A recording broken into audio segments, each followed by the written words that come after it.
to tie it, but we tied it up. All right. So you say Baruch, Atah Adonai, Eloheinu Melech Haolam, Asher Kishanu, B'mitzvotav, B'tzivanu, V'hitateh, B'tzitzit. Amen. Amen.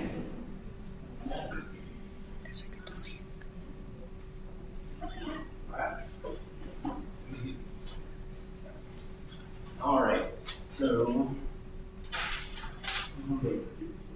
whatever. But so today we're here to meet two kids. Delilah talked about, I didn't talk about them individually. I will talk about them.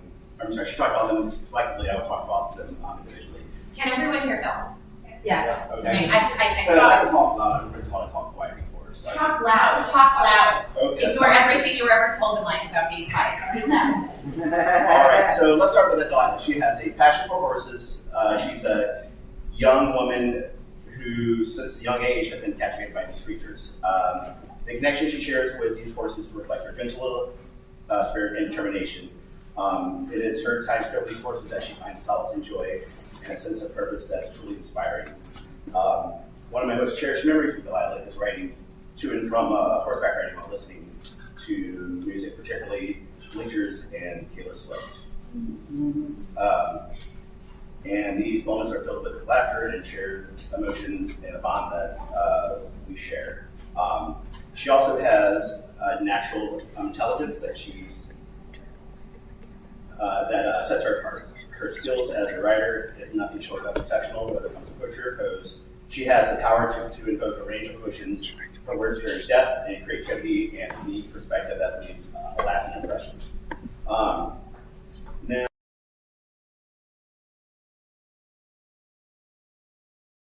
be true to herself regardless of opinions of others. She fearlessly marches to the beat of a drummer and is unafraid to share her individuality and embrace her uniqueness. This quality is a true testament to her strength and serves as a powerful reminder to all of us that celebrate our own identities. Now for Lincoln. From a young age, Lincoln has always displayed an extraordinary ability to understand and connect with others. He possesses the incredible gift of truly listening to those around him, offering comfort and support when it is needed most. Spending time on the front porch with Lincoln listening to music is a cherished memory. And another thing that sets Lincoln apart is his sense of humor. Lincoln has an uncanny knack of finding laughter even in the most challenging situations. His quick wit and infectious laughter have brightened the lives of those around him. He has the remarkable ability to find joy and spread it to others. One thing that truly sets Lincoln apart is his unwavering commitment to giving his best in everything that he does. Whether it is academic, sports, or other pursuits, he approaches each challenge with determination and willingness to work hard. He inspires me and his mom with his perseverance and his ability to shine as an example that can be accomplished with dedication and a positive mindset. And above all, Lincoln has a heart that radiates kindness. He goes out of his way to lend a helping hand and offer a word of encouragement and make everyone feel valued and loved. His acts exemplify the true meaning of the golden rule: treat others as you would like to be treated. That's all. Beautiful. Thank you.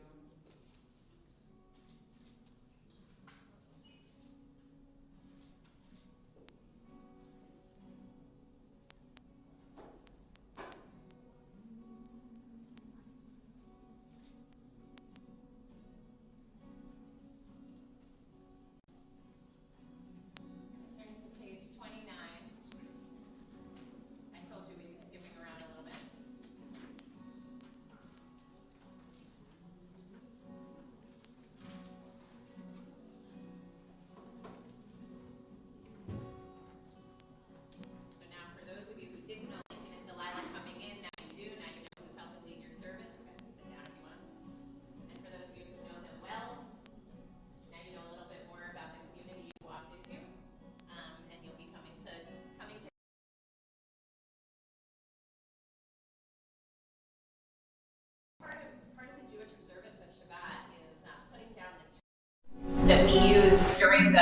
work week. Not that they're bad or wrong or immoral, but just training ourselves to do things differently for one day. And so what that can mean for us is putting our phones in our bags and not touching them. Not touching them for a while. And so if you feel moved to like capture this moment because it's moving you, so what I'll let you know is that Eileen and Phil actually asked Margot, who's one of the teaching fellows at, she's right there in the back, one of the teaching fellows at Olive Tree Network, to take pictures. And we've got a live stream going. So this moment is being captured should you want to go back and relive any part of it, which means that you can be fully present for the ceremony right now. Thank you. All right, we turn to 29. We begin.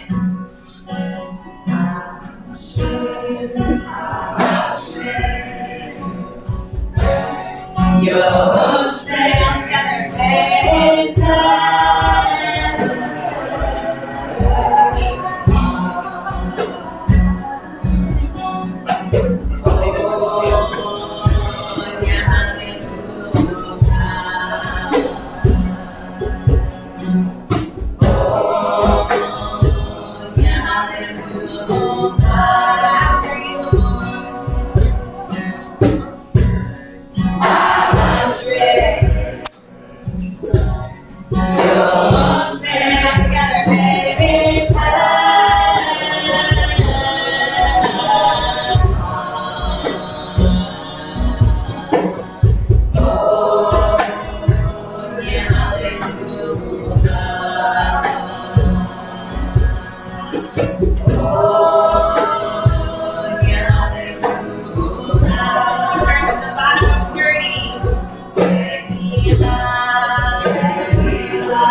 I mean, the beauty of the space, like the energy is like so palpable. It's small, so it's a little squishy, so it's a little bit of maneuvering. Hi everyone. I'm Steve. This is Rabbit. You already met her. And Jane Rachel, and Christian Parker, Dominique team, and going to the library just earlier.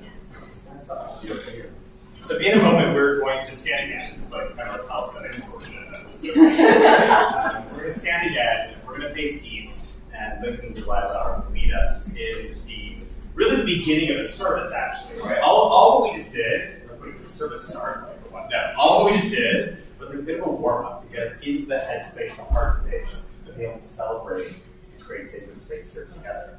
And so we're going to stand in the moment. We're going to face east. We're going to bow in that direction, and we're going to play kind of a game of imagination, if you will. Because what we're imagining is not this wall in front of us, but we're imagining that we're actually facing toward the East Coast, across the Atlantic Ocean, across the Mediterranean, into the land of Israel, towards the city of Jerusalem, to the middle of the old city of Jerusalem, on the Temple Mount, to this place, the Holy of Holies, where once we thought God's presence dwelt.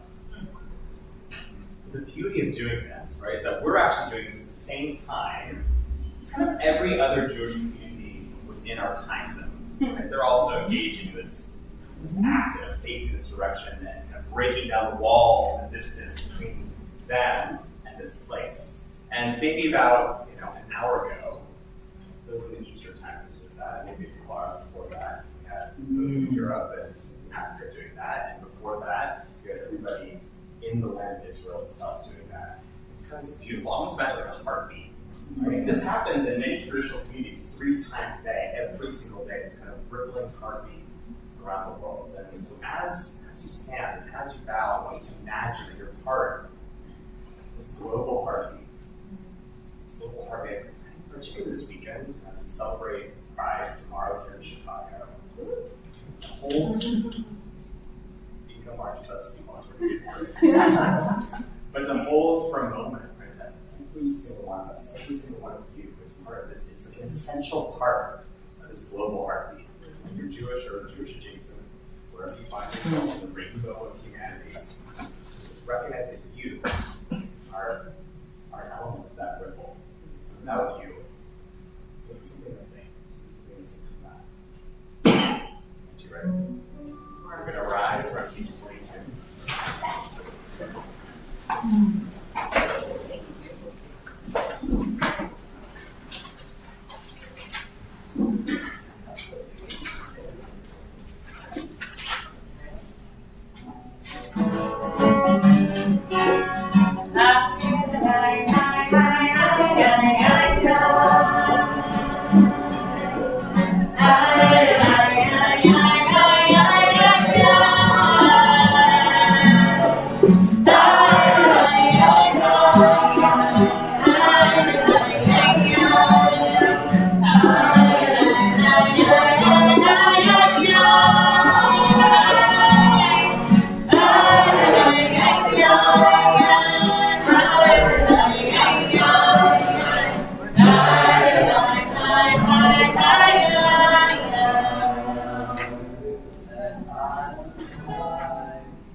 We'll turn all the way to page 48. Find ourselves toward the bottom.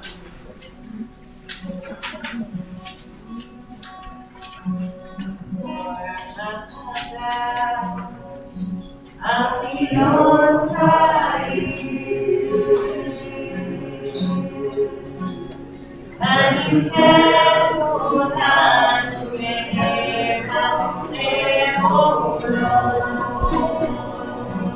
let's do it again, work on dash. Work on dash. I'll see your time, and he's careful and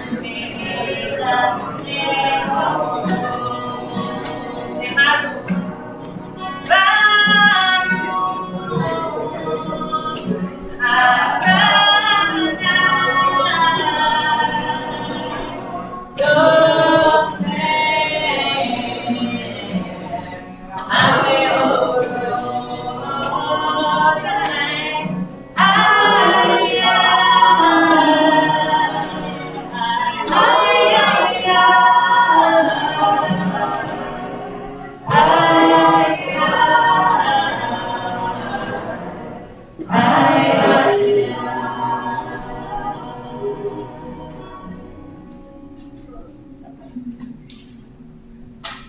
turn to page 49.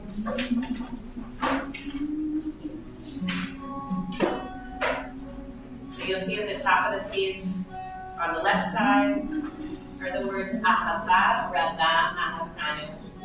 Love, great, you have loved us. Actually, that word, Rava, shows up in this week's Torah portion when the villain in the story, whose name is Korach, you'll hear about him later, comes up to Moses and Aaron and says, Rav lechem, same word as Rava.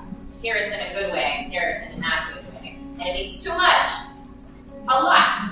And the a lot is in the context in our Torah portion of Korach accusing Moses of taking on too much power. You have Rav, you have too much power.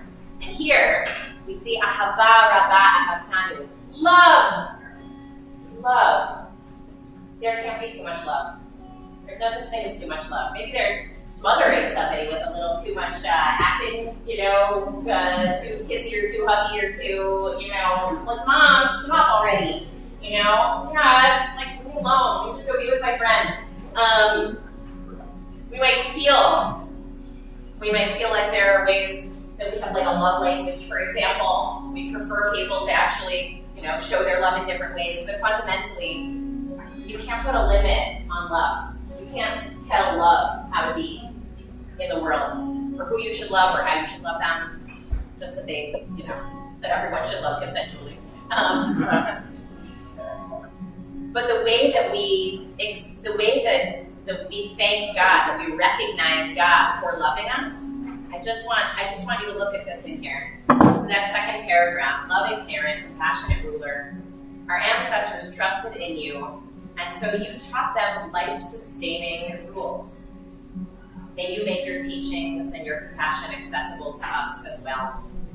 May we have the willingness to understand, to follow, to learn, to teach, to observe, to lovingly fulfill all the teachings of your Torah. May it enlighten our eyes.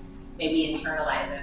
This idea that God shows love through showing us how is a good and moral way to be in the world, through revealing Torah to us, through helping us study it and learn it, through sharing it with our teachers and helping our teachers communicate it to us, through sharing it with our parents and helping our parents teach us, and then helping us have the ability to kind of, parse through, as it says in this paragraph, in so many different ways of parsing through, follow, learn, teach, observe, lovingly fulfill, to parse through what we learn and figure out what of it belongs to us, what of it we want to transmit.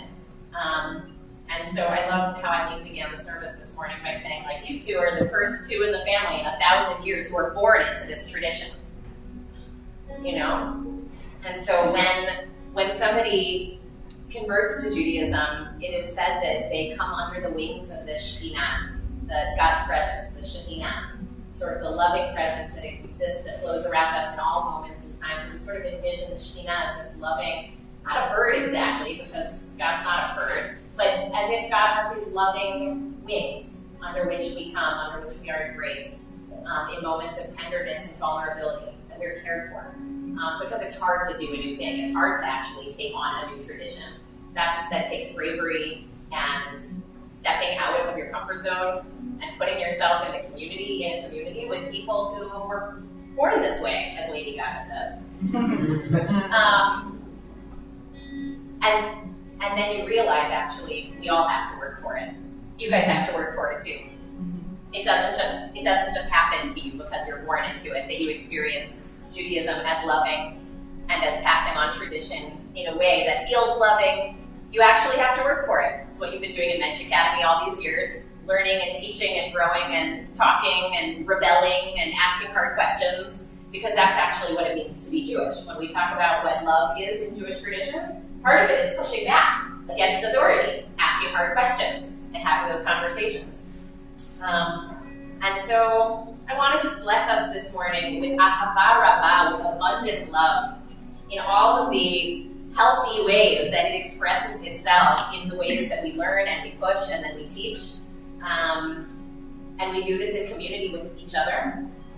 As we are this morning, there'll be this moment when we say V'havienu l'shalom me'arat minchot haaretz at the bottom, to bring us together from the four corners of the earth and gather us in peace and dignity in our land. And at that moment, you guys will gather the four corners of your tzitzit. So when we get there, and if you're wearing a tallis, you can do that. And it's like holding all the things that we know, and all the things that we don't yet know, and all the things that we plan to teach, and all of the ways that we have been loved and will give out love, which of course, after the Shema, is the very next thing that we say. So I want to invite us to sit up a little bit straighter. And if it helps to close your eyes for a moment and ask yourself, who did you learn family traditions from? Spiritual traditions from. Maybe those aren't the same thing. And who did this in a way that felt loving, that felt like it nurtured and grew you and helped you to have a better sense of yourself in the world and a kind of boldness to ask questions that came from a true and honest place of wondering, like, what's this stuff really about? They didn't judge you when you came with those questions, but they loved you. Who taught you that? Who modeled that for you? And if the answer is you can't think of anybody, then ask yourself, how are you going to do that for someone else? A friend, a family member, maybe a kid. How will you model that non-judgmental sharing of a tradition or of a way of being that you feel like is beautiful and meaningful and worth passing on from love? You can repeat after me.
Verse 51, the custom is to close your eyes, cover them with still breathing. If you're in tzitzit, you can hold them over your eyes as well. It's really loud and it doesn't.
Want to invite folks to turn to page 57.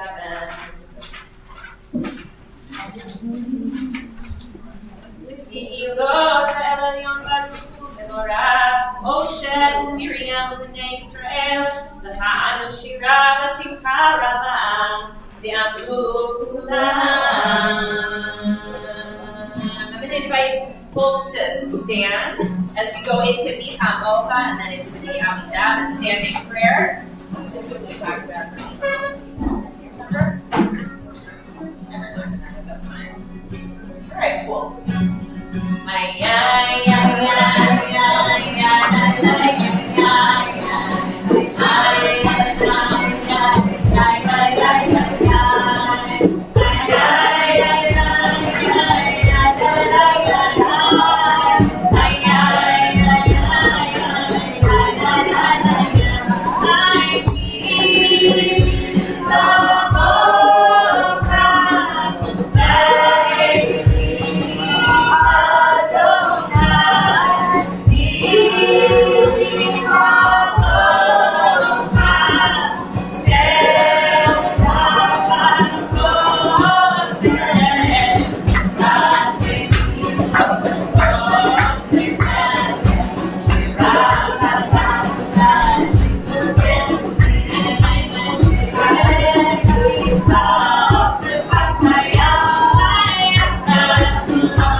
Israel, Kumaba Ezrat Israel, Ufedei Kumecha Yehuda Israel.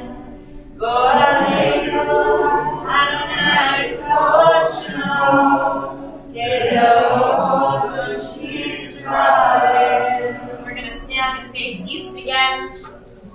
Don't know if you noticed, right as we were going into Michamocha, that song that was so raucous, that was imitating the Israelites on the shores of the Red Sea, crossing through to freedom, being led by Moses and by Miriam.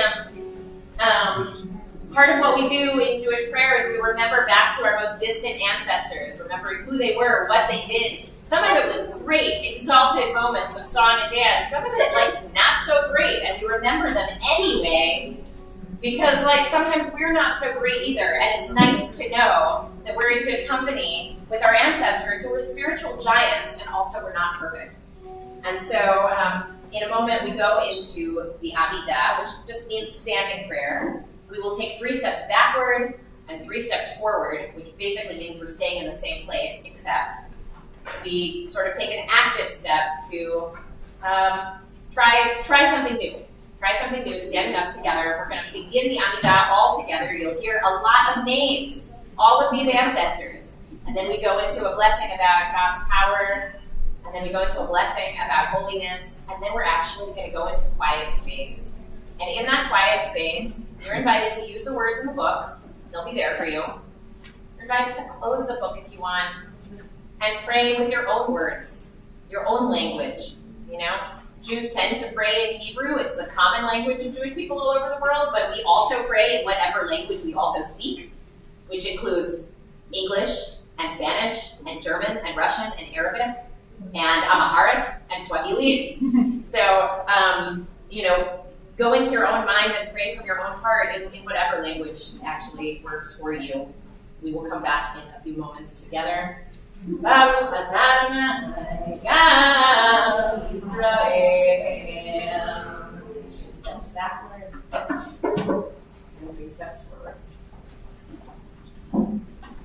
Baruch atah Adonai Eloheinu Elokei Avotenu V'Imotzeinu Elokei Avraham, Elokei Yitzhak, Elokei Yaakov, Elokei Sarah, Elokei Rivka, Elokei Rachel, Elokei Leah, El Hagadol, Hagibor B'Hanora, El Elyon, Gomel Chasadim Tovim, Bekonei Hakol, Zocher Haseachot Imahot, Umevi Yomel, Yinepnehem, Shemo B'Yahava, Melech Ozer, Moshiach U'Magen, Baruch atah Adonai, Magen Avraham, V'Kei Sarah. Middle of 59. Atah Gibor Le'olam Adonai, V'Chayev Eitzim Atara V'Loshia, Mori atah, V'Halkel Hayim V'Chesed, V'Chayev Eitzim V'Rachamim Rabim, Somer V'Oflim V'Rofeh Olim, Umatir Asurim, U'Mekayem Emunato, Lishenei Afar, Michamocha Bal Gevurot, Umidom Elah, Melech Le'Mim Tu'Mechayeh, U'Matzmiach Yeshua,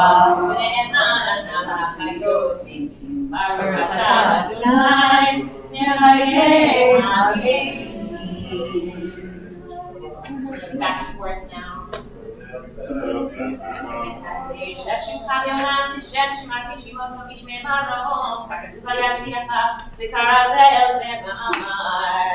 Kadosh, Kadosh, Kadosh, Adonai Tzvaot, Elohim Haaretz Levoto.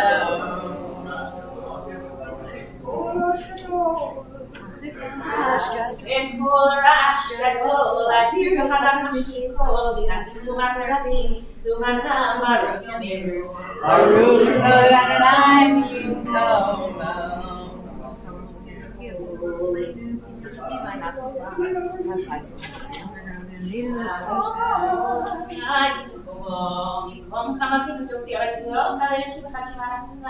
מתי תמלוך בציון וקרוב גננו לעולם ועד תשכון. תתגדע ותתקדש בטוב ירושלים עירך, לדור ודור לנצח נצחים. ואין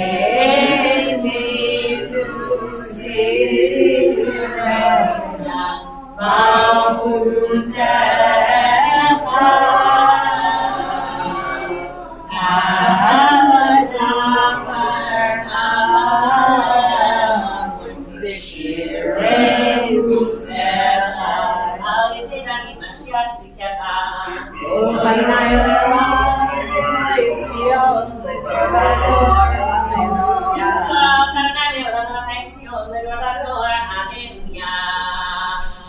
Let's try something we haven't done here in a long time. Door by door. Door by door. Door by door. Door by door. Door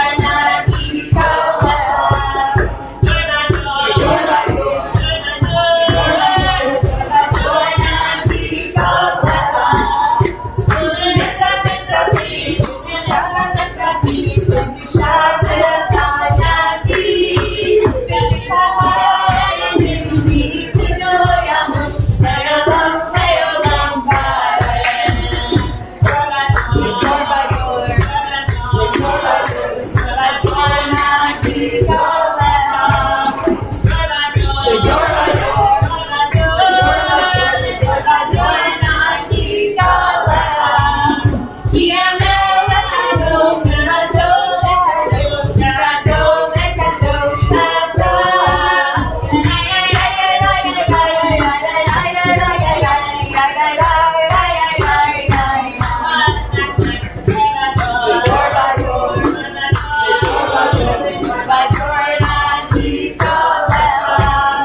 Continue on 62, but if you want some guidance and some independent prayer, I recommend turning to 55 and 56. We'll come back together in a few moments.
turn to 74.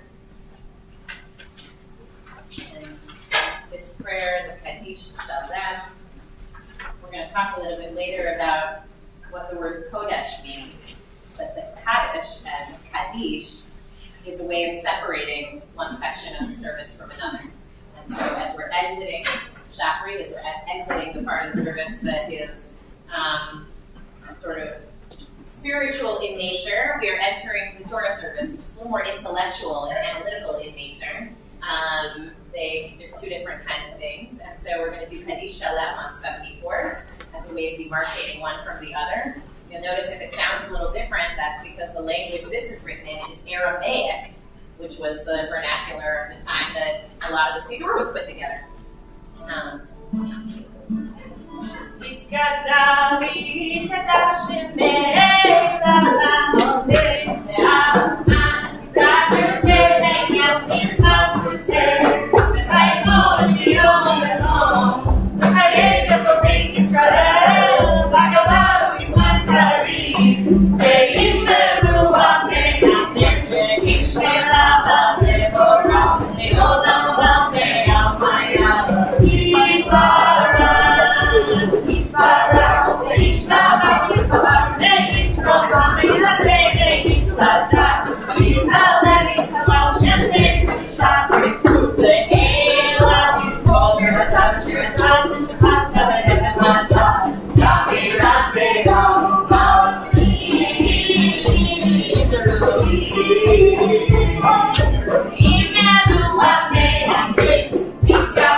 As we take out the Torah, we remain standing.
And then they're going to walk around with these Torahs, and the custom is to take your tallis if you're wearing one, or to take your prayer book if you're holding one, and to reach out and to boop the Torah and get a little kiss. And this is not like idol worship. This is actually more of a sense of intimacy with what's in the Torah, right? The wisdom, the learning, the question asking, the dialogue. And so that's what you're reaching out with the hopes of getting a little taste of today. All right. And if you guys feel like you're going to drop it, you would like to tell Rabbi Stephen and he'll grab it for you. Or Sam, because he's done this one.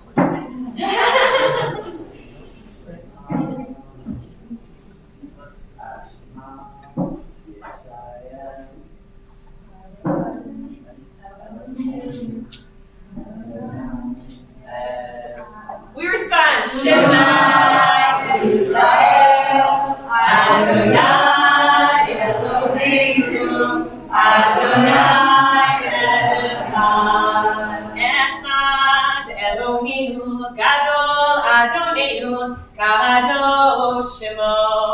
Echad Eloheinu, Gadol Adonenu, Kadosh Shemo.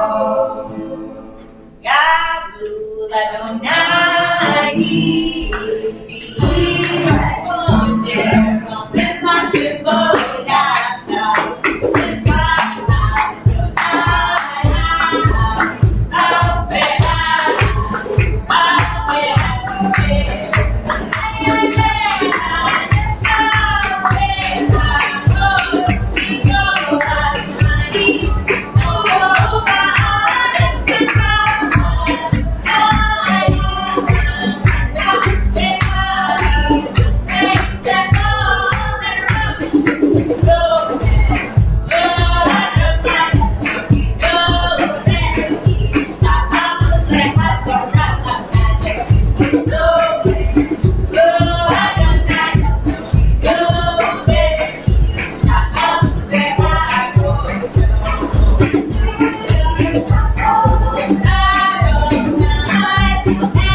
to catch everybody up. In the book of Genesis, humanity was created. And then toward the end of the book, we get to know one particular family very well, the descendants of Abraham, who then are the descendants of Isaac and Jacob, and then all of Jacob's children go down to Egypt. They stay in Egypt, they become slaves, and then they're liberated from slavery. And then they wander in the desert, hoping to have a relationship with the power that freed them, the master of the universe, God, who gives them Torah, who gives them these life-giving laws and ways, and promises them that they will enter the land of Israel and inherit this land. And just last week, in last week's Torah portion, these Israelites discovered that is not, in fact, what's going to happen to them. In fact, they discovered that they're going to die in the wilderness. And so what the parsha that we are opening up into is called Parshat Korah. And what you're seeing is a standalone event, which Delilah is going to describe. Delilah's going to do her Devar Torah before we read it. Lincoln's going to do his after we read. And Stephen maybe go under there and turn on the microphones to hear.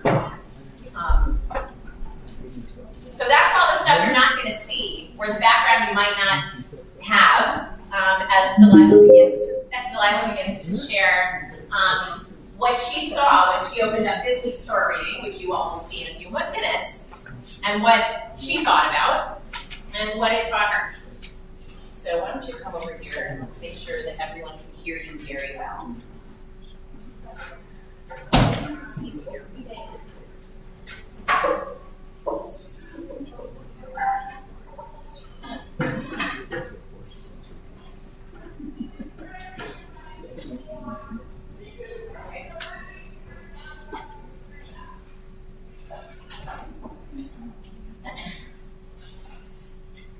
Can you try speaking into that and people let you know if they hear you?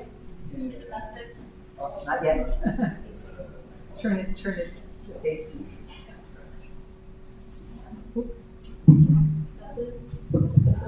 Yes, better. All right. This whole question is about a group of folks led by a guy named Paul, who didn't think Moses should be their leader. He gathered 250 Israelites and publicly shamed Moses and challenged his leadership, saying that he was no better than anyone else. Moses challenges them to a duel, see whose side God is really on. Long story short, the earth opens up and follows them, showing that they were right to challenge Moses' authority. Something I noticed in all of that was God didn't remind people who was in charge. Hang on one second, Delilah. I want to make sure people really can hear you. Yes. And so, is the issue speed or volume? Speed. Yes, speed and volume. Okay, hang on. I want to try something here. Wait, this side. Okay. And this. Let's try this.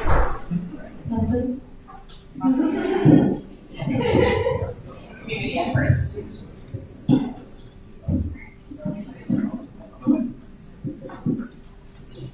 A little slower. Test, because this is as loud as it can go. You can probably go louder. Okay. All right.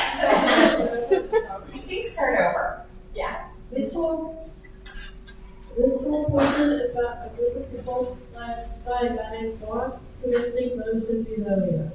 He gathered 250 Israelites and publicly shamed Moses and challenged his leadership, saying that he was no better than anyone else. Moses challenges them to a duel to see whose side God is really on, and long story short, the earth opens up and follows them, showing that they are wrong to challenge Moses and authority. Something I noticed in all that was God didn't remind people who was in charge. God just punished people who doubted Moses, and God's reaction to things changed. And even more, I was surprised to see that we don't see God expressing the regret or the loss of life, even though those people were causing problems. The tour was long. I think some people were really happy, and some of us were briefly telling stories that are kind of crazy and unrealistic for the trying to teach us a lesson. The tour describes the earth opening up and swallowing 250 people sounds more like mythology, by which I mean it probably didn't really happen, but that teach us a lesson. God being disappointed in people not trusting their leader, that could definitely happen, and also has something to choose us. In the story, I see God responding in a way that is very extreme, which usually only happens when there is not good. Confusing limits. Why is God in the bad mood? Why is God so crazy? Maybe God's coffee took too long to do that morning. Or maybe God appointed someone to lead Moses and no one taking him seriously. But not put me in charge, and then Lincoln Lump would troll me about saying, "You're not in charge, and no one will let me be mad in my house."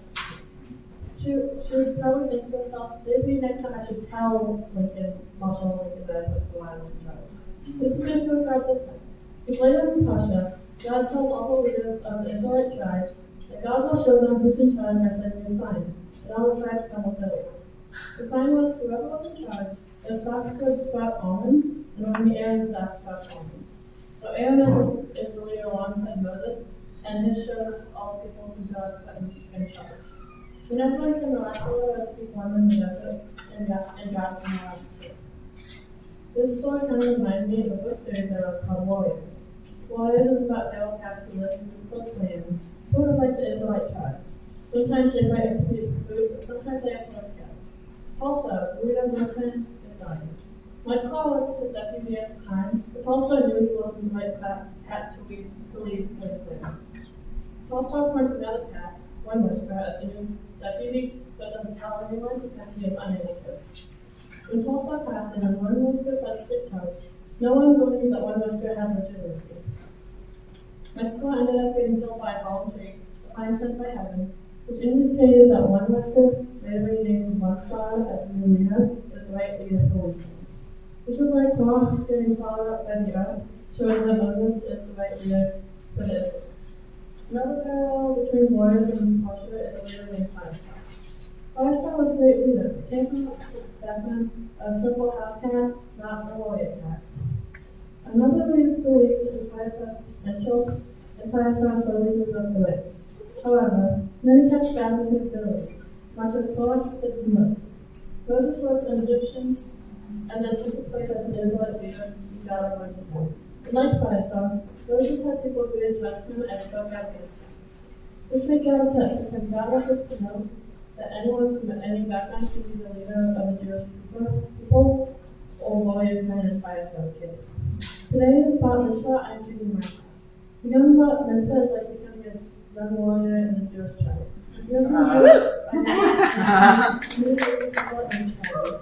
Becoming a Mitzvah is taking more responsibility in the Jewish life. I used to come service with my mom and I didn't know why I was doing. Now I do know why I understand that I'm really good. I just like the food like latkes and donuts and Hanukkah, lots on Passover, and lots of balsams anytime.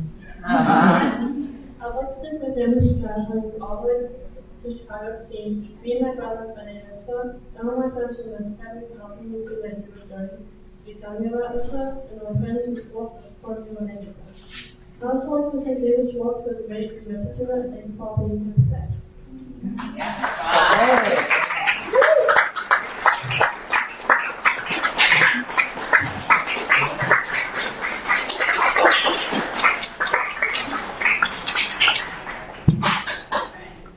All right, so now let's get into it. Now let's read the Torah here. See what Delilah was commenting on, what you'll hear Lincoln's reflections on later. Let's just maybe, should we just move this? Sure. We're not all going to use it all the time, but all right.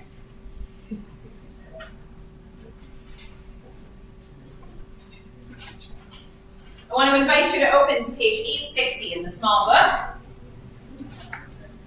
We're going to be calling up aliyot, which means people to come up to the Torah, to the lesson, as we read each aliyah. David, thank you for being Gabbai Shani here, reading along and making sure we read the words correctly.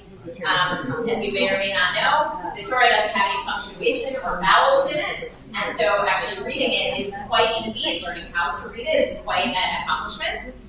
So for the first aliyah, I would like to call up anybody who has never gotten close to a Torah before. I would like to see what this looks like. Feel free to get close. It kind of smells like And Rabbi Stephen will lead the blessing for all of you. it smells like sheep. I've never thought about it before. Come around. Okay, great. That's weird.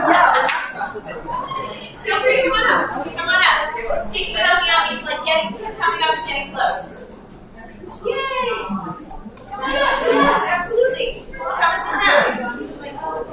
Come on. Get close. Side or the front.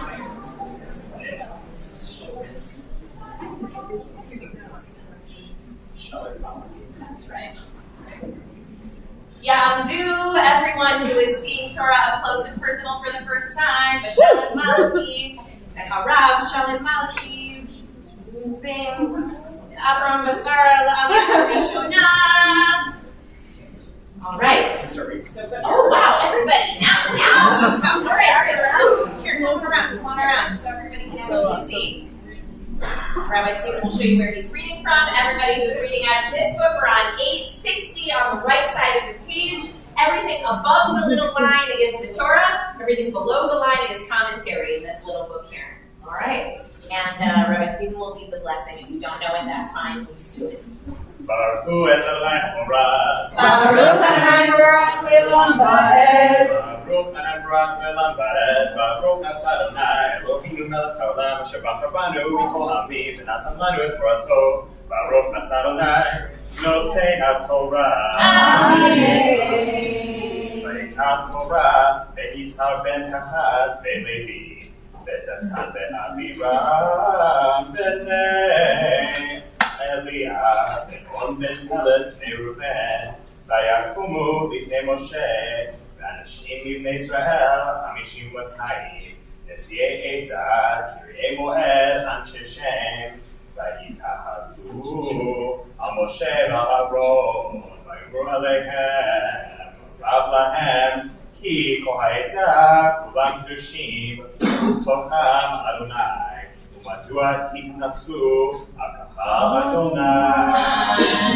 Now Korah, the son of Yitzhar, the son of Kohath, the son of Levi, who was one of Jacob's children, took himself, along with Datan and Abiram, the sons of Eliab, and On, the son of Pelet, the descendants of Reuben, another child of Jacob, to rise up against Moses, together with 200 men and 250 Israelites, chieftains of the community, big deal people, men of assembly, men of repute. They combined against Moses and Aaron and said to them, Rav Lechem, you have gone too far, for all the community are holy, all of them, and God is in their midst. Why do you then raise yourself up above the Lord's congregation? Baruch Atah Adonai, Eloheinu melech haolam, asher natan lanu Torat emet, v'et l'olam natan b'tochenu. Baruch Atah Adonai, Noten HaTorah. Amen. Yasher Koach, which means may the force be with you, basically. And for those of you for whom this is the first time you're seeing a Torah scroll up close and personal, may it not be the last. And for those of you who snuck up here, who already had B'nai Mitzvah, you know this thing very well. I thought you said have. I think you said for anyone who has been close to a Well, welcome back, and may you continue to have many encounters with Torah, intentional and unintentional. Yasher Koach, take a seat.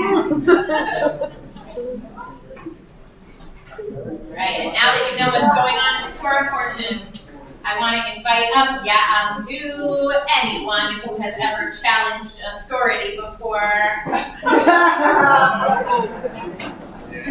La'aliyah Hashemit. Yeah! Anyone who takes pride in, There's more of us out takes there. joy in pushing the boundaries of authority and structure for the benefit of all. Right, that's exactly right. Ya'amdu, what's your name? Kesha, Ruby, Miriam, Bamikai, Bain, Ramasara. Anybody else have a name? Leah, Ari, Sarah, Mikhail. Leah, Ari, Batsari, Mikhail, and Yamne, Dave, Rafa, Israel. Yahweh, Beit Bracha Israel, and David, who's doing Yahweh Sheni. La'aliyah Hashemit.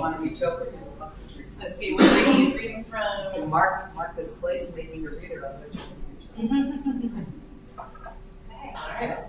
Baruch Adonai Hamarath. Baruch Adonai Hamarath Le'olam Va'ed. Baruch Adonai Hamarath Le'olam Va'ed. Baruch Atah Adonai Eloheinu melech haolam, asher bachar banu mikol ha'amim, v'natan lanu et Torato. Baruch Atah Adonai Noten HaTorah. Amen.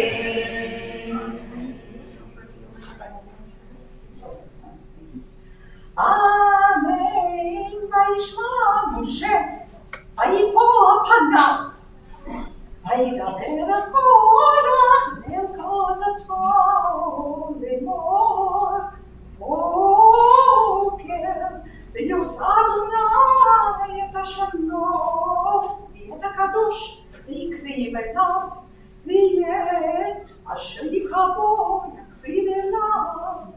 זאת עשו ככולכם מחמוד כוח בכל המטור ותנו בהם איש ושימו עליהם כתורת לפני אדוני מחר לראיה האיש אשר יבחר אדוני הוא הקדוש, רב לכם בני לוי. When Moses heard all of this, he fell on his face, and he spoke to Korah and the whole company and said, "Look, come morning, God will make known who is his and who is holy and who he will grant access to, and he will grant access to the one who he has chosen. Do this, you, Korah, and your whole band, take fire pans, and tomorrow put fire in them, lay incense on them before God, and the one who God has chosen shall be the Holy One. You have gone too far, sons of Levi." Don't let them.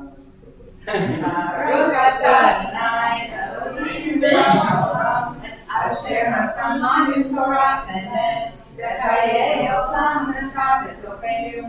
ברוך אתה אדוני, נותן התורה.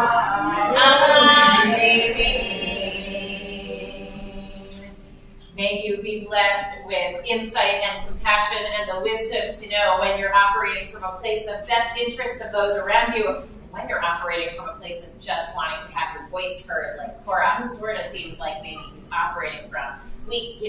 We're going to hear a lot about this, and may you continue to have your voice be heard on behalf of others, especially others whose voices are often not heard.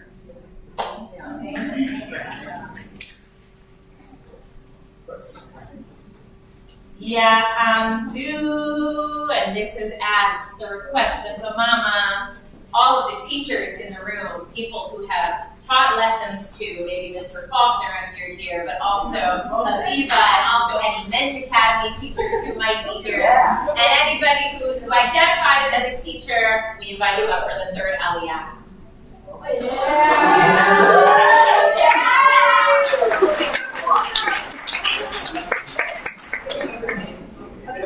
Aviva, Aviva, Bat Miriam,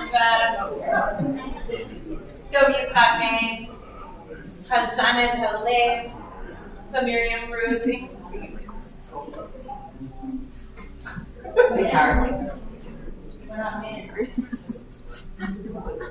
Ra'ana, Great Abraham, Amina Massar, Ime, and Mr. Faulkner, and Molly Allen for the third Aliyah, and Jim Allen. You guys put together? We did. Yeah. All right, so you can lean in and see where Ricky is about to read from. And mark from behind. Exactly. Sort of you appoint Ricky to be your official reader. And maybe David and everybody who's over there near the blessing, lead the blessing. Oh, okay. Different.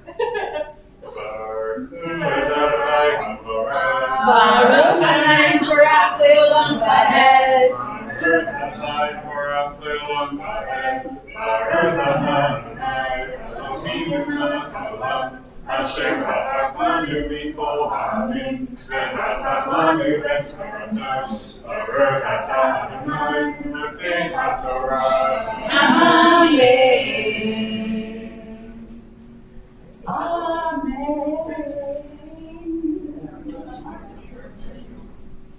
ויאמר משה לקורח שמונה בני לוי המעט מכם כי אלוהי ישראל אתכם מעם ישראל מקריב אתכם אליו לעבוד את עבודת משכן אדוני ולעמוד לפני העדה לשרתם ויקריב אותך לכל אחיך ולבי איתך וביקשתם גם כהונה לכן נטל בקורתך המועדים על אדוני ואהרון בגו כי תמיד מעליו וישלח משה לקרוא לדתם ולאבירם בני אליהו ויאמרו לא נעלה המעט כי העליתנו מארץ זבת חלב ודבש והייתנו במדבר כי תסתרר עלינו גם תסתרר. Moses said further to Korah, "Hear me, sons of Levi. It's not enough that for you, that the God of Israel set you apart from the community and gave you access to God to perform duties of the Lord's tabernacle, to minister to the community and serve them. Now that he has advanced you and all your fellow Levites with you, what, you also want to be priests? Truly, it is against God that you and your company have banded together, not just me and Aaron. Who is Aaron that you should rail against him? And Moses sent for Dathan and Abiram, the sons of Eliab, but they said, Moses, we're not coming. Is it not enough that you brought us up from Egypt, a land flowing with milk and honey, to have us die in the wilderness? That's a revisionist history. That you would lord it over us? Even if you had brought us to a land flowing with milk and honey and given us possession of the fields and vineyards, should you then gouge out these men's eyes? We're not coming. Woo-hoo. Yeah.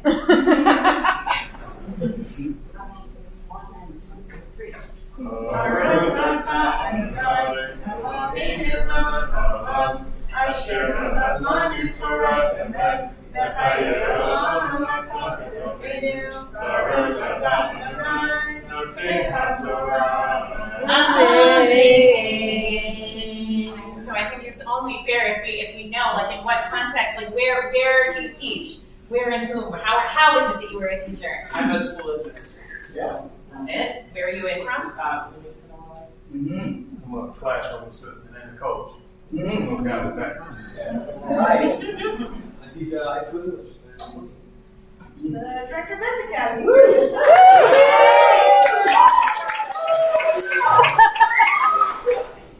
I'm here to be better, so I'm in a part. 35 years of the name and spot. It's been a very long time as a school administrator. I'm currently working as an English teacher at an alternative school. Okay. You know what? Not enough people applaud for teachers, so let's just.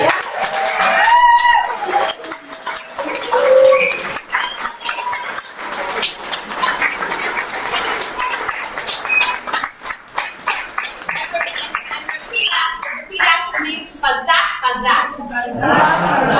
The means be strong. May we strengthen each other. It takes a lot of strength to be a teacher, day in and day out. Sharing what you know and also what you don't know with a community of people who want to learn but also want to grow, and maybe don't want to learn what you thought you were teaching, but then you all learn together what needs to be taught and experienced. And not enough people appreciate teachers in all of the ways that you communicate and sacrifice and share of yourselves and your heart. So we see you. Thank you.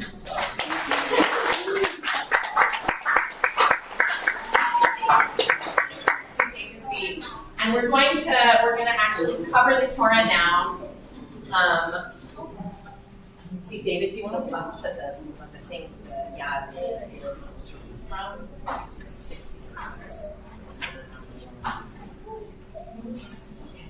Great. Oh, sure.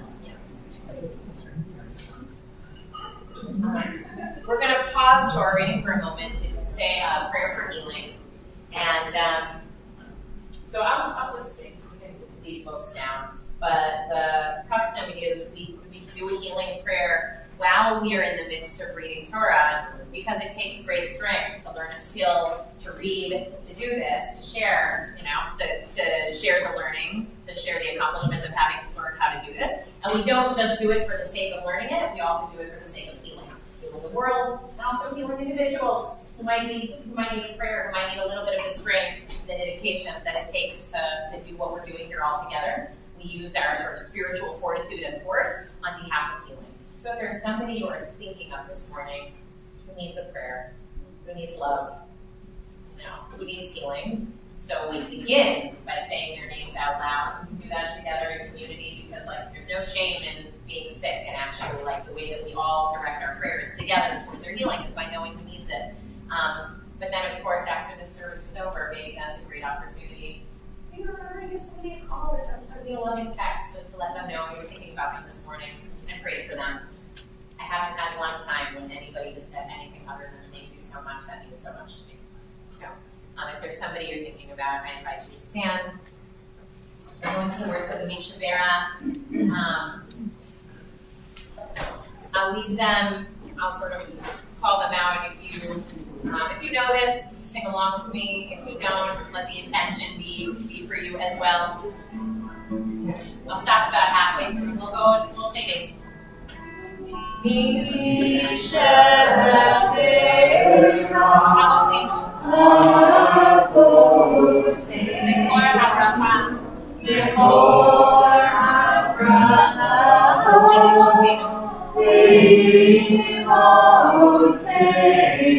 a source of strength. Bless the ones before us.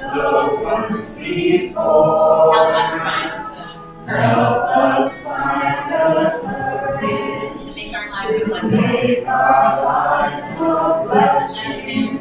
And let us sing. Amen. Start here. Tiona Batavi Bahaya and Allie. Diane Donlin. Debbie Crossley. Trevor Bass. Richard Bass.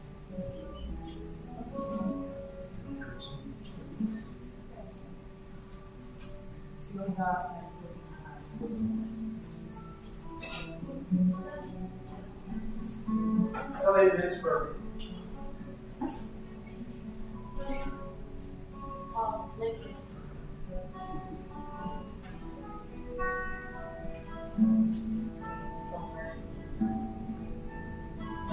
We shall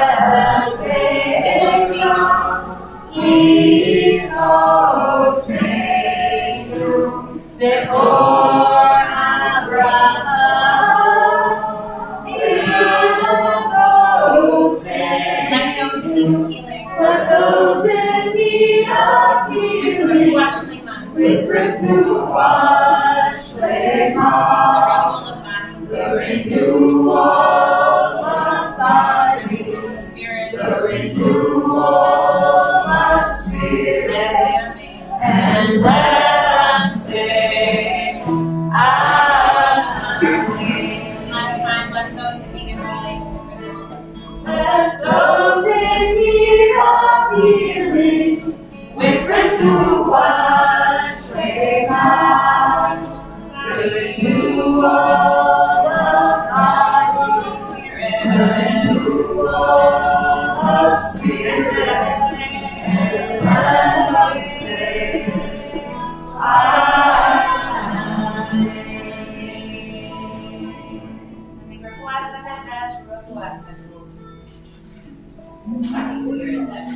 This morning, amin, amin.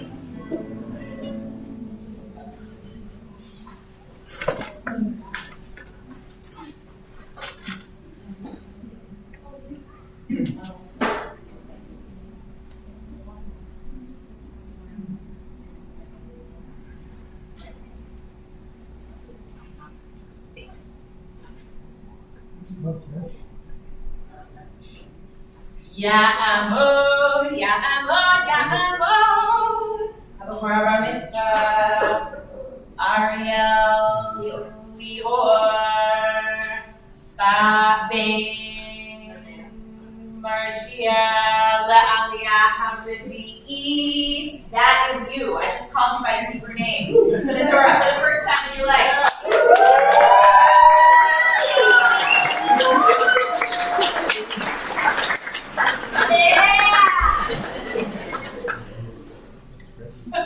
Right. So we are going to be reading from chapter 16, verse 31, which is on page 865 in the Chumash, 865.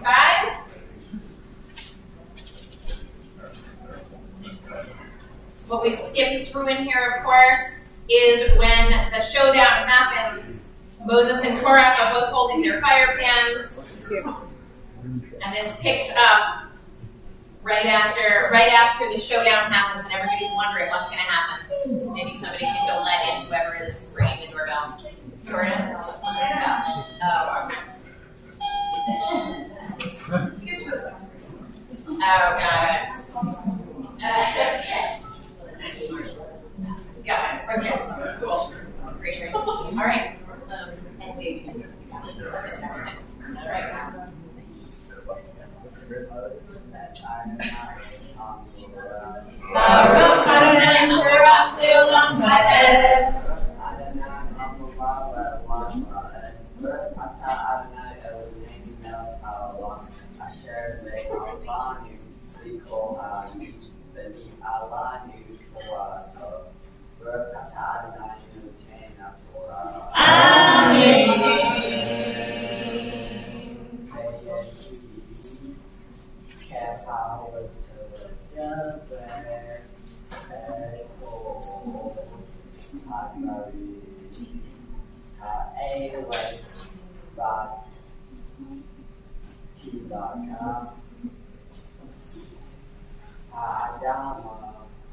We'll have specific words for each one of you after both of you read. Ta'amod, Betel Marni, Bad Marshia, Aliyah HaChamishit, Tabahura, Bet Mitzvah.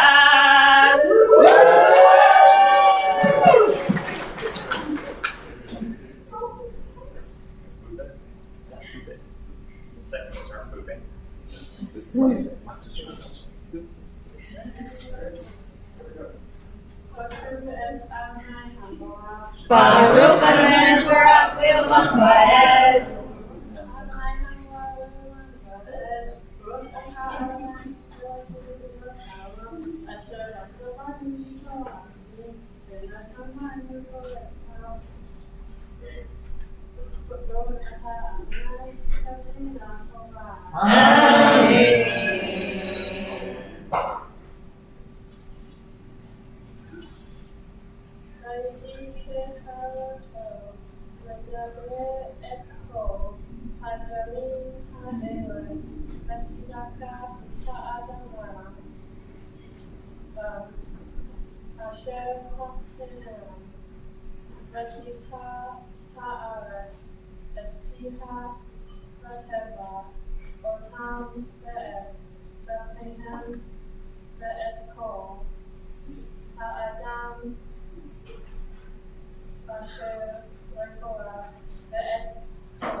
Scarcely had he finished all these words when the ground burst asunder, and the earth opened up its mouth and swallowed them and all their households, all Korach's people and all their possessions, and they went down alive into Sheol with all that belonged to them. The earth closed over them, and they vanished from the midst of the congregation. Whew.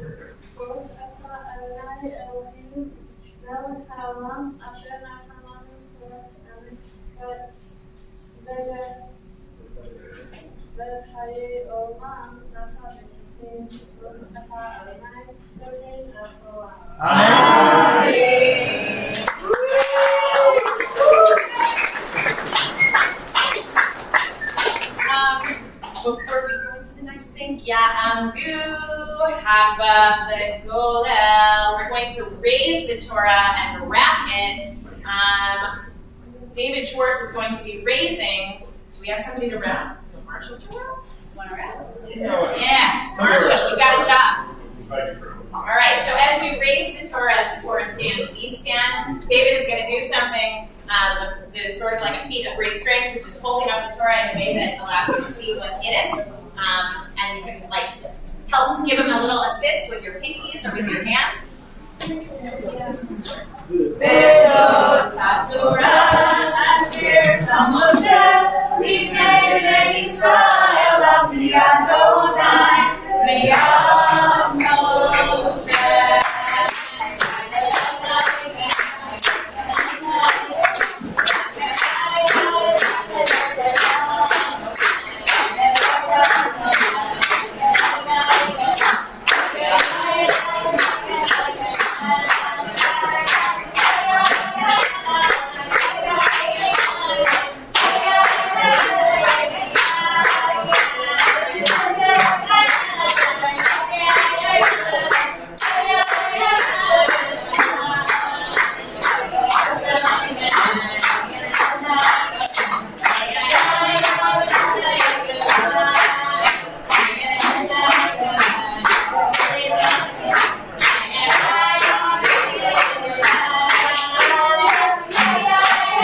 of Torah and analysis from Delilah earlier. Now you're going to hear Lincoln's take on it all. And let's make sure people can hear you when you're speaking directly into the microphone, nice and slow. Oh, the speaker's not on. Got it? Yeah.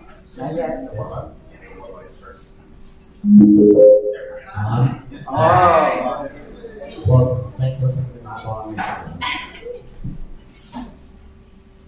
Welcome. Thanks for coming to my mom. In Judaism, you become an adult when you read the Torah at your wrong mitzvah. The Torah pushes out how people challenge Moses. 9 times out of 10 kills on the challenges. This story probably did not happen, but it could teach us something. I think it's teaching us to not overreact to anything. Now that I thought if there are 250 people, it's overreacting. Suddenly, something else God could have done and just called down to them until the Moses is doing the right thing. But there's a way to solve problems without overreacting.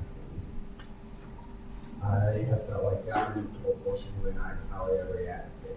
For example, I was irritable when I got home from school. My brother did something that annoyed me and I flipped out at him and yelled at my dad. I felt bad about it. By overreacting, by yelling at my dad and mother.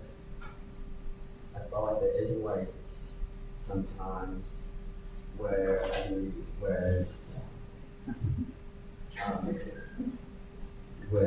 I am a victim of overreaction. So sometimes teachers will get mad at a single kid and then they punish the entire class. This has happened to me many times there in school. Teachers are frustrated and it's easier to have consequences for the whole class than the one person who caused the issue. I felt like Moses when my friend got kicked out of camp for poking a kid and talking back to the rest of the leader. I witnessed an overreaction by the camp counselor. My friend didn't even do anything that bad, but he's not allowed that at camp either. A person can avoid overreacting by just thinking about how to handle something before acting, even though it is difficult. When you become an adult, you need to know all about how you actually will not come off as a jerk when you interact with people, socially and in a professional setting. In my service project, I help Chi-Town babies. We have a pit bull named Ellie. She is very sweet and loving and has never been aggressive in any way. People overreact when they see pit bulls. Many people are afraid of pit bulls, and many pit bulls are victims of bad animals. Helping pit bulls get adopted through Chi-Town babies is important to me, because I know that they have a harder time being adopted due to people misunderstanding them. Thank you to my parents for taking care of me. Thank you to the Mishkan Academy teachers for teaching me about different parts of the Torah. Thank you to Mr. Faulkner for helping me work hard. And thank you to my friends for being my friends. And thank you to the family and to my family and everybody who traveled here.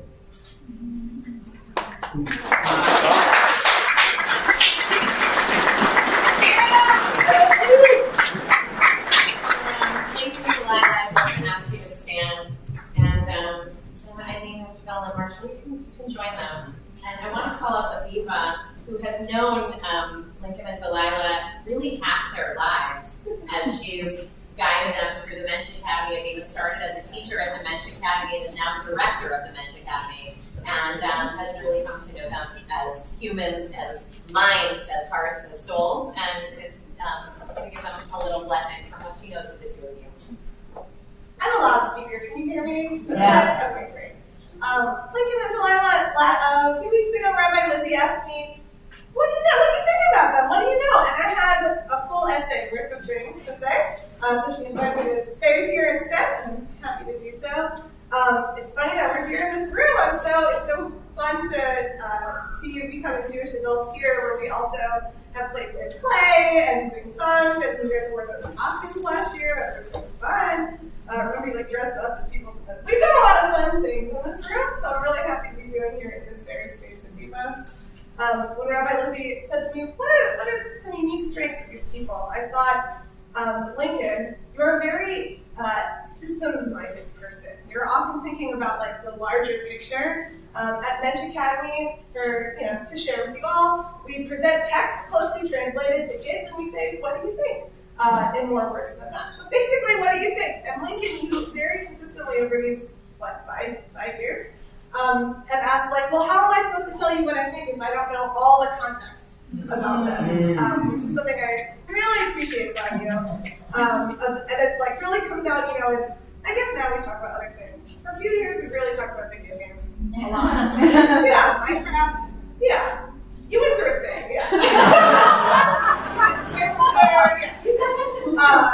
and we would talk about, like, you would say, like, well, there's this part and this part and this part in the game that I need to know, like, you know, that informs the part that comes after that. This is true. This is all true that I'm telling you.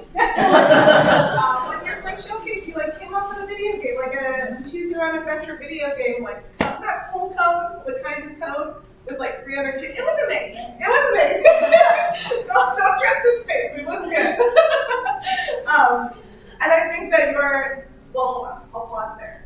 Delilah, you have always, for a few years, we've pretty much meowed most of the time to one another. We're both big cat people. And so it's been amazing seeing you turn into also a horse person. So happy for you, this development. And I think you've always been very invested in, like, the human side of our stories. A story that we learned in 2018 was about Yaakov and Esau, about brothers. I will mention the red soup. It wouldn't be a Jewish education moment with me and Delilah if we didn't talk about there's a Torah story with red soup. It was very important to you and Delilah. She was also very interested in how the brothers were treating one another, how they treated their mother, why their father would be a wedge between them. And I remember a lot of your questions were focused on relationships, of what people owe to one another. And a lot of your perspective on this story was about being accountable to the people in our lives. And I was thinking about what do you two both share, and I think both the systems-based approach to thinking and this relational idea that I've heard very consistently from the two of you contributes really strongly to both of you and your strong sense of justice. You both really believe in the right thing, and you've both been really clear about that. From in our text saying, well, just because that person's in the story doesn't mean they did the right thing. I noticed that both of you said we can learn from the story without thinking it's true. That nuance has always been really important for both of you. And I think that your care for people, your care for the bigger picture has really contributed to your sense of whether it's like in the text saying, I don't care if that's what it says, that's not right. Or if it's in class when you've seen your friends maybe being not as kind as they could be. And I've seen you both really stand up in that moment in a way that is unique. It's like a strong, confident thing to be able to do, to say, hey, please don't talk to me that way, or please don't talk to my friend that way, or please don't talk to that kid who I don't even know that way. I really thought that this year behind some stuff. And you both were very consistent in being kind models. I really think you were kind models in Mensch Academy to Lincoln and Delilah were the oldest kids in Mensch this year. I think you were really consistent models of what it looks like to be a kind, caring person with an eye towards justice. In our school these last few years, it's been an honor to learn with you. And my blessing for you as you enter this new part of your Jewish life is that you keep challenging authority with your consequences, that you keep believing that you know what's right and sticking your neck out to do that you keep asking for the bigger picture, that you keep thinking about how people are caring for one another, and that you bring that sense of justice to all things. Awesome. And if Will has let's do that. There's a little bit of soft candy going around. Resist the urge to eat it. Hold on to it until you hear the words. Hold on to it until you hear the words mazel tov, and then throw it at Lincoln and Delilah as a way of expressing joy. Then I invite everybody to stand. Wait, stand here. No, yeah, you definitely sound I'm going to invite everybody to stand.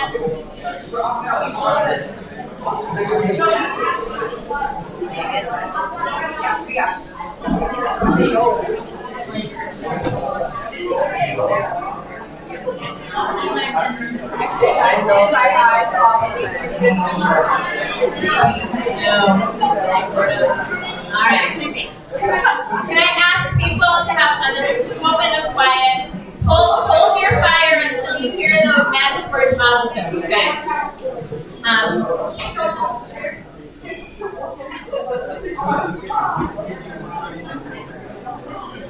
Lincoln and Delilah. And Philadelphia.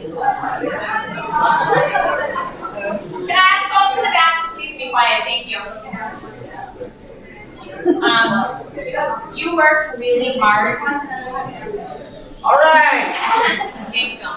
You worked really hard to get to this moment and to be able to do what you did. And as we often say, this is not like the end of your Jewish journey. It's actually just a milestone along the way. It's not the beginning either. Your Jewish journey began, as your mom beautifully said, at birth, and will continue the rest of your lives. But I want to bless you that you continue to not take your being Jewish for granted. And you never have. And one of the things that you have said along the way is that you love being Jewish in a way that I actually don't see very often from every kid in your shoes. You know, who comes to the Torah, reads from the Torah, that like you delight in this in a really beautiful way that I want to bless that you take with you your whole life wherever you go, and that you share with the people around you and they learn from you and also delight in who they are. I want to ask everybody to say after me, Kain Yehi Ratzon. It means may it be so. For practice, Kain Yehi Ratzon. Kain Yehi Ratzon. Yivarecha Adonai v'yishmerecha. Kain Yehi Ratzon. Ya'er Adonai panav elecha v'yichunecha. Kain Yehi Ratzon. Yisa Adonai panav elecha v'yasem lecha shalom.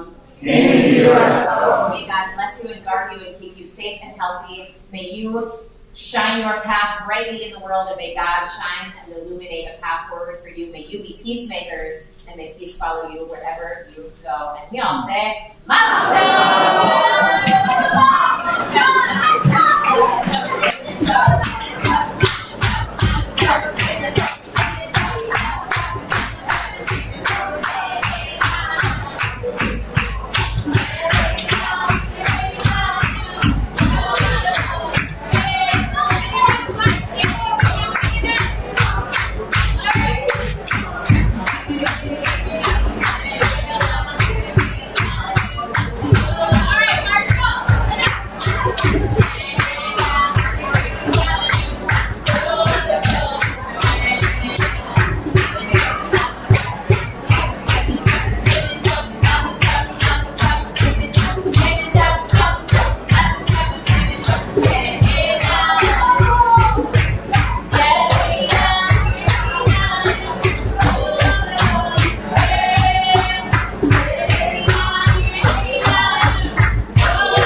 Good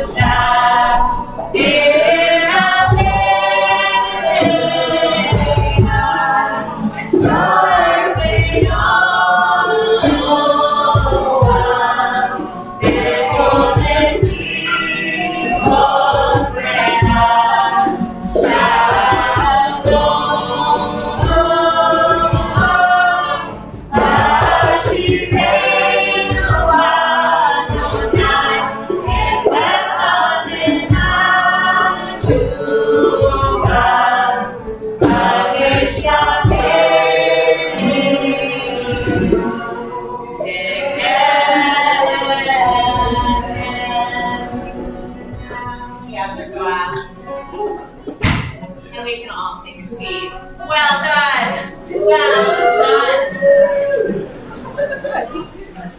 All right. Okay. Do I? Is it better? Is it actually better if we speak into this, or? Yeah. Okay. No. Well, so first of all, I want to say thank you again to the Mishkan community, because we don't actually always have services back-to-back on Friday night and Saturday morning every single week. We had a big Pride service out last night, out under the stars. Well, it was really like under the hot beating sun. An hour and 15 minutes, and then about 15 minutes of shade and sunset. But we're so happy to be able to be here this morning, to be here, to host everyone who's here for the Sibur and Ella, the mitzvah, and I'm so glad that you got to be part of the Mishkan experience, and that Mishkanites turned out 2 whole days in a row to worship and make music. This is our last service like this for a month, actually. I know. I'm getting on a plane tomorrow for 3 weeks to travel out of the country, whereas Stephen's also traveling, but also July tends to be a quieter month in general. People are traveling in and out, holiday weekends. So if you're in town, we will be doing Torah studies the mornings of the last 3 weeks in July.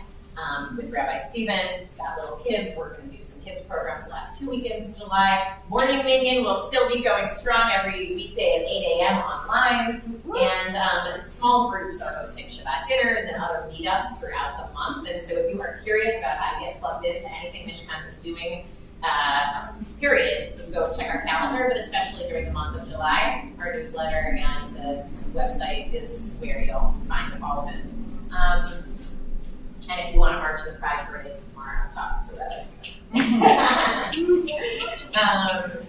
Yay. All right. I wanted to do just a little bit of close reading with you all in this book. So if you put it down, pick it back up again.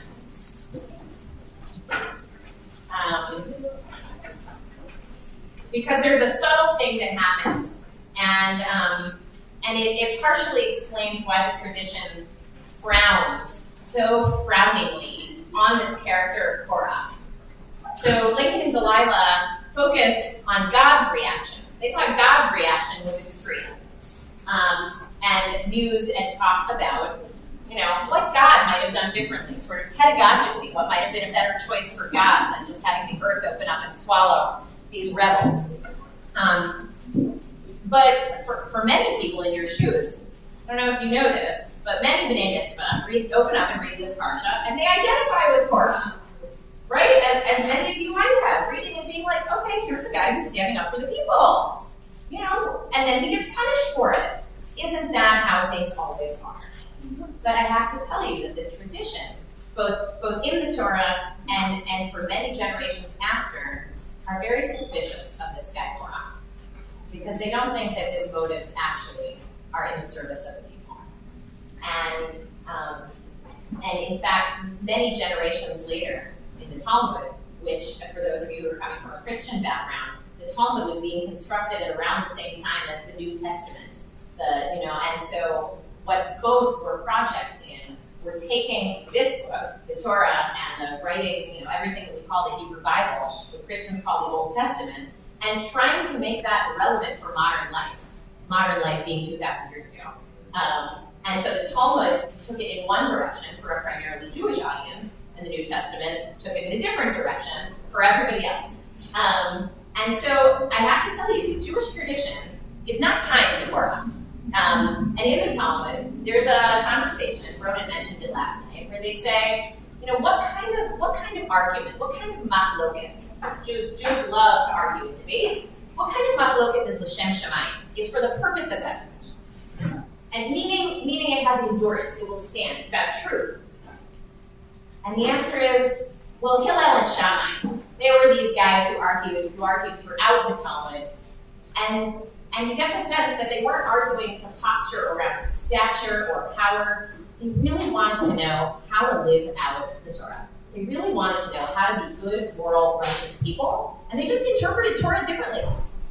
But it was really always about truth and about getting to the essence of the moral imperative in the Torah.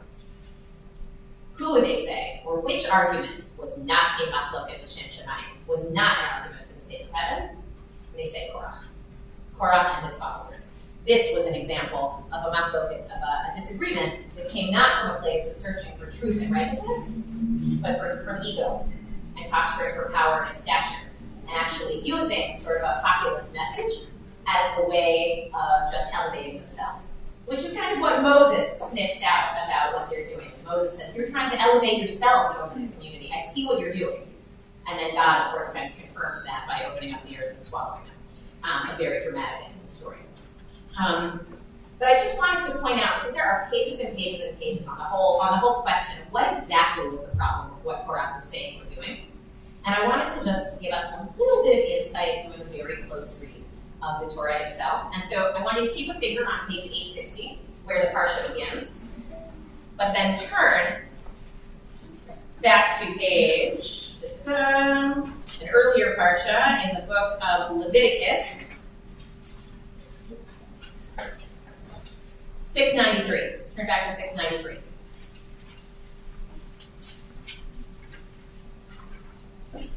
A little taste of Jewish Parsha study this morning. Everybody on 693? Okay. Can somebody just say the name of the Parsha, which is the word at the top of the page on 693? Kedoshim. Kedoshim, right, which means, anyone?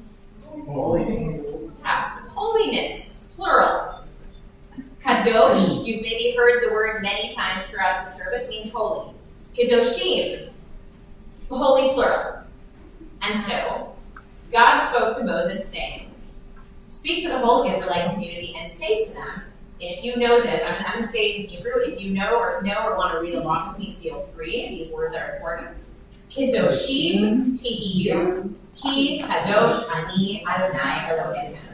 You shall be holy, for I, your God, am holy. And those words, kedoshim tihiyu, are in what tense? Future. They're in the future tense. Now, why do you think God would speak to the Israelites and say to them, you will be holy, speaking in the future tense? Yes, no. Okay, all right. Yeah, radical assertion. Are they not currently holy? So maybe God is saying, you are not holy now, but you will be holy. You shall be holy, okay? Anybody else? All right. Well, let's turn the page to 694. What does it look like? What does holiness look like? You shall be holy. You shall each revere his mother and his father, and keep my Sabbaths. I am the Lord your God. Do not turn to idols or make molten gods for yourself. I am the Lord your God. Let's jump down to verse 9. When you reap the harvest of your land, you will not reap all the way to the edges of your field, or gather the gleanings of your harvest. You will not pick your vineyard there, or gather the fallen fruit from your vineyard. You will leave them for the poor and the stranger. I am the Lord your God. Right? What do you notice, first of all, at the end of every one of these imperatives? I am the Lord your God. What do we know about God from what God just said? And God said, I am holy. You will be holy, for I am holy. Right? So God giving every one of these instructions, giving an instruction, and then reminding the people, I am holy. Here's how you be holy. I'm holy. I'm God. I put the divine spark in you when you were created at birth. And now here's how you can be holy. Let's keep going. Verse 11. You will not steal. Don't deal deceitfully or falsely with one another. You won't swear falsely by my name, profaning the name of God. I am God. Don't defraud your fellow. You won't commit robbery. The wages of a laborer won't remain with you until morning. And you pay people on time. You will not insult the deaf or place a stumbling block before the blind. And there's a whole interrogation of that line too. Placing a stumbling block before the blind, you understand. It's like, that's incredibly cruel. Why is it cruel to insult the deaf? They can't hear you. All right, wait, no, hang on. You've already said something. Anyone else? Yeah, Sam, you know his brother. Yes. Because, we just talked about it's it's almost, even more cruel. It's gossip, and they'll never hear you. Yeah, what else? Why else? It's just wrong. It's just wrong. However, a cruel person or a bully might do it specifically because they can get away with it, right? And so here in the Torah, we have a whole bunch of rules. Now turn to page 215. We're going to keep going. You shall not render an unfair decision. Don't favor or show deference to the poor or the rich. Judge your kinsman fairly. Don't deal basely with your countrymen. Do not profit by the blood of your fellow. I am the Lord. And then it's sort of like, it's like we're ascending a mountain here to get to the top. You will not hate your kinsfolk in your heart.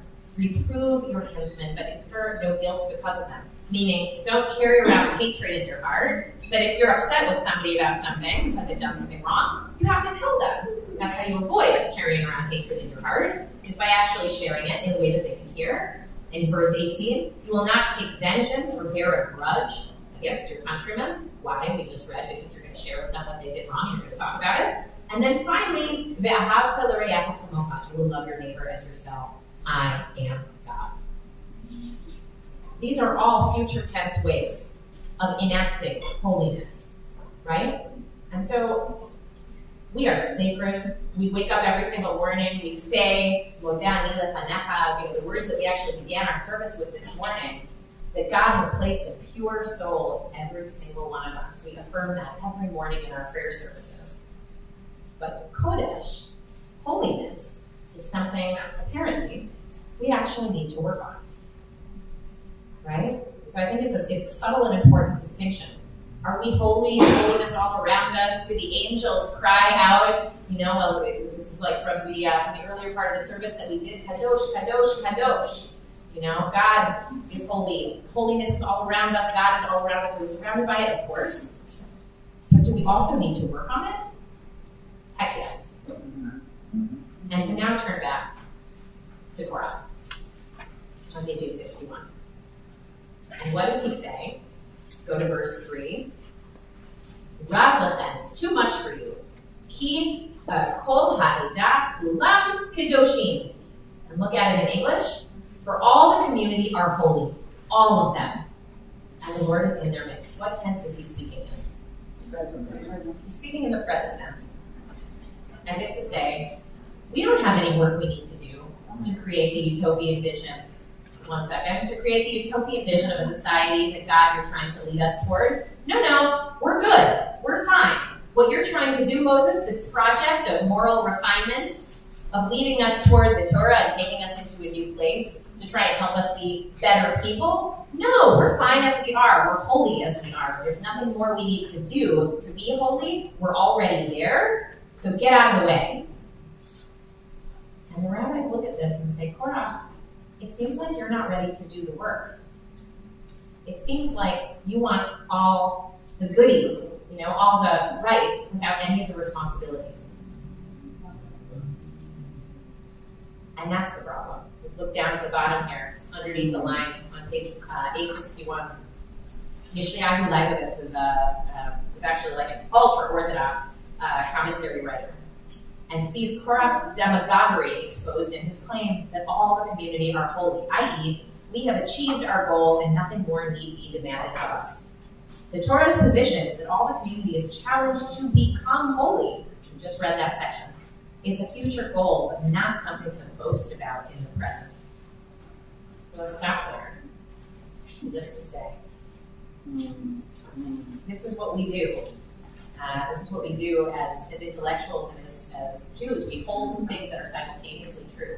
On the one hand, every morning we wake up and affirm that you are good just the way you are. You are made holy and pure and sacred.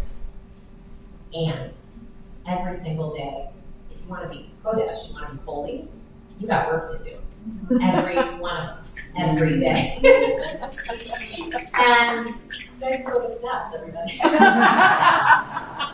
and especially during Pride weekend, we might look around at the beautiful flags and the colors and the parade and feel like patting ourselves collectively on the back because we've arrived at a society in which everyone can march in a parade.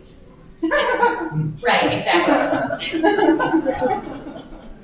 But we aren't there yet. We know we're not there yet. We talked last night about so many of the ways in which we are not there. And so I just want to implore all of us to not get too comfortable in the ways in which we have already achieved. Let that be a jumping off point, a springboard for all the work that we have yet to do. Shabbat shalom. Shabbat I would invite us to stand, to turn to page 108 for the Elaine as we close our sermon. All right. We're on page 108. Aleinu Shabbat Adon Hakol Lateiku Al Yotzer Breshit Shelo Asanu Koye Haratzot Velo Samanu Mishpachot Hadamam Shelo Samnu Kahem Velo Ramenu Kehol Adonai we bow. Anachnu Borim Ulishacharim Umodim Lifnei Melech Malchei Hamlachim HaKadosh Baruch Hu. We're at the bottom of the page. Hashem Kota. Hashem Kota. Elim Alecha. Elim Alecha. Ki Adonai. Ki Adonai.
The Mourner's Kaddish is on page 111. I don't know, I made these lost with your teacher yesterday. If Mourner's Kaddish, if you're saying Mourner's Kaddish for somebody who you lost, a family member, somebody close to you, so that the custom is to stay standing, and share who it is that we're thinking about. If you're not saying Kaddish for anybody, you can sit down and say Amen and all the bolded words, but let's hear who it is that we're remembering this morning. Nilly Windsor, my grandmother, who passed away last night. Oh. Very peacefully at a very large age of 92, I think. Yeah. Sorry. Where's? Florida. And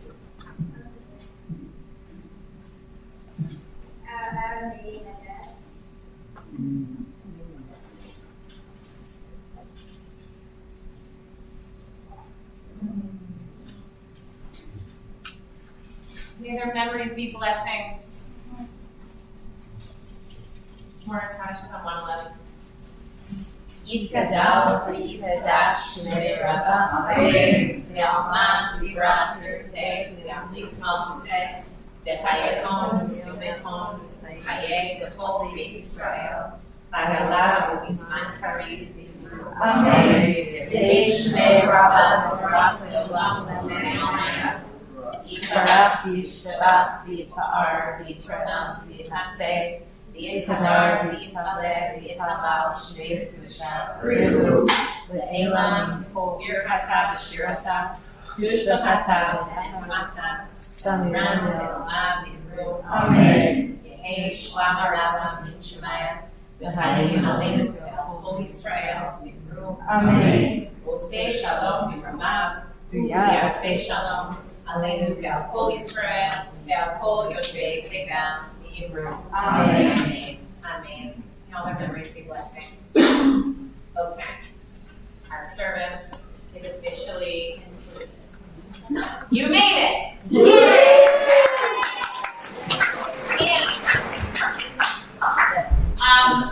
We're gonna, Rabbi Stephen, we're gonna hold on that because we're gonna do something a little bit unconventional. And the unconventional thing we're gonna do is we're gonna dance. I mean, the truth is, it's very conventional for spaces when you have the space to dance. There's a dance floor or a bigger bima, bigger like service area than we have here. But when we do services in our office, usually we don't have the space to dance because we don't have the space to do very much at all. What I want to ask is that everybody pick up their chair and we're going to do a little assembly line to get chairs onto the rack so that we create a dance floor here so that we can actually dance up on the floor.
Thank you so much.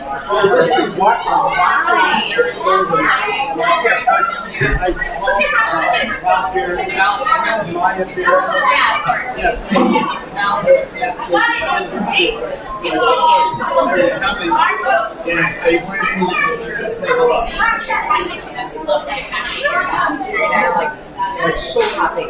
Oh, for fun. So I'm so happy. Yeah. Oh, I'm so excited.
Great, good idea.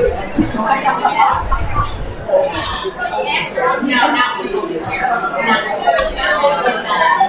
yes, we want these. Yeah. Great. Sorry. Okay,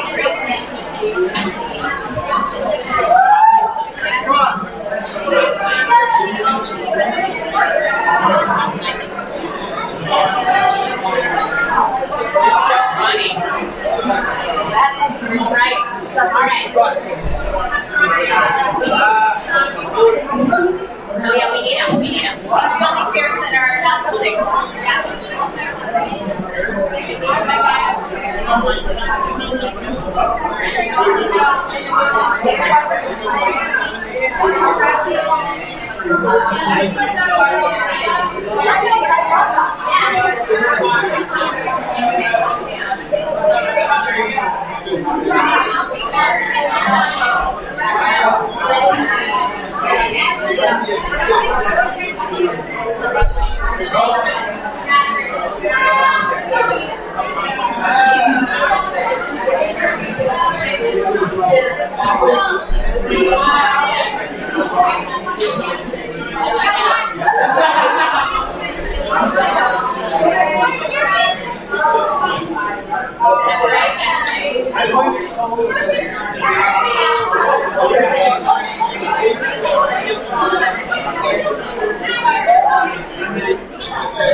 Can people hear me okay? Amazing. All right. Shall we see you? Okay, Pastor Mike. Thank you. All right. So, first of all, do we have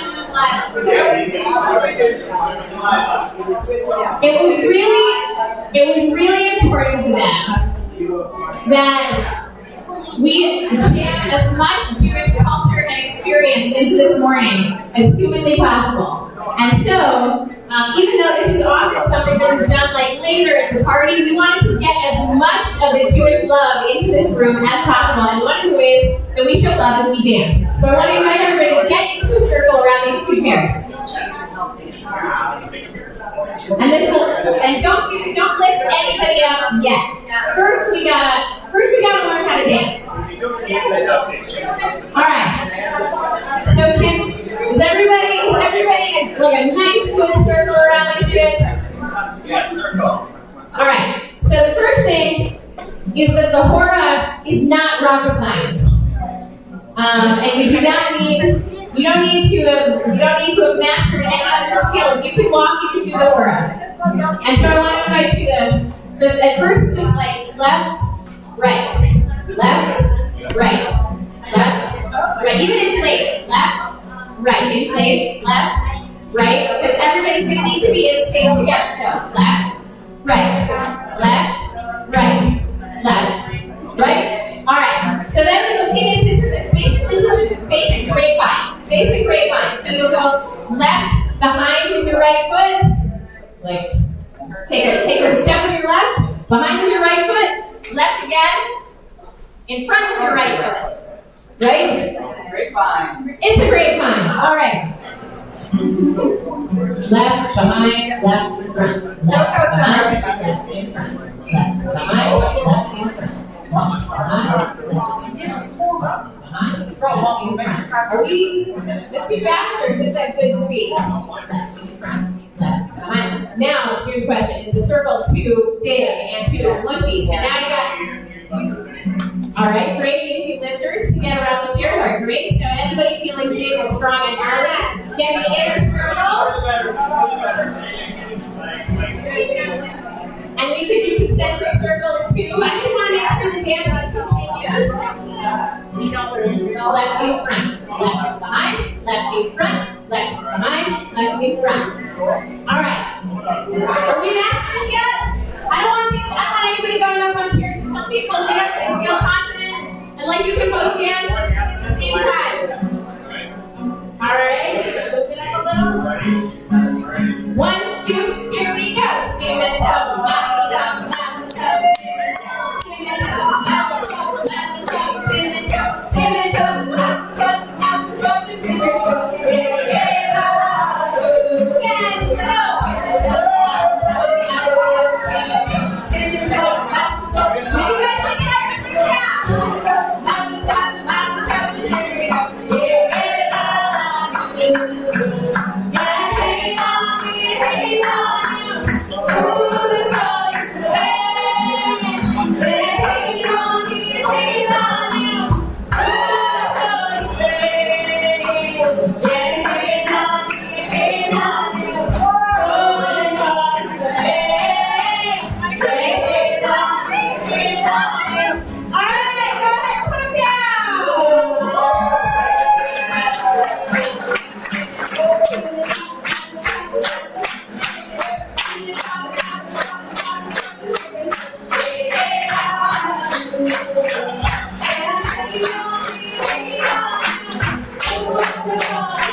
And then anyone who wants to grab a little bit of nacho next to them, I'm going to mention how to make their food. Get close and snacks. Go for it. I see this already. I want to see that in my heart.